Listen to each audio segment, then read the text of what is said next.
Představujeme vám 8 aplikační pomůcky, u kterých se můžete spolehnout na maximální účinnost a efektivitu při zpracování dřevěných povrchů. Jsou vyrobeny speciálně pro práci s olejovými a olejovo-voskovanými povrchy. Dřevo je přírodní surovina a každá dřevina je přírodou formována jinak a je opatřena jinými přírodními jevy. Barva, cuky, fládrování, hustota a další charakteristiky jednotlivých dřevin jsou jevy, které mezi nimi dělají rozdíly, a to jak kvalitativní, tak optické. Výběr dřeva a povrchové úpravy je zásadní rozhodnutí, ale představu o konečném vzhledu dřeva docílí až správná volba aplikačních pomůcek. Osmorouno na olejové barvy. Jednoduše nasaďte na ruční držadlopat a nanášejte v tenké vrstvě jakékoliv barevné varianty 8 olejů pro interiér.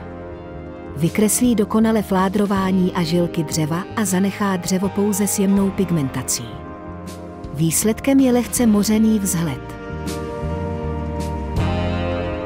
Osmoštětec. Díky nové technologii syntetického vlákna jsou štětiny v celém průřezu duté, mají kónický tvar v celé délce a velmi jemně rozštěpené konce. Díky tomu osmoštětce výborně nasávají barvu a precizně roztírají. Síla pigmentace dřevěného povrchu je o něco málo silnější a takovému povrchu říkáme transparentně barevný vzhled. Osmováleček z mikrovlákna. Speciální mikrovlákno zajišťuje rychlé a rovnoměrné zpracování. Používá se všude tam, kde je intenzita a síla pigmentů vyžadována. Jedná se o takzvaný transparentně intenzivně barevný vzhled.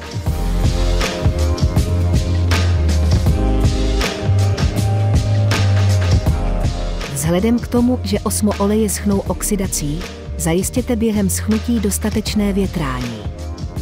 V případě mechanicky zatěžovaných dřevěných povrchů naneste po zaschnutí konečný nátěr jedním z tvrdých voskových olejů.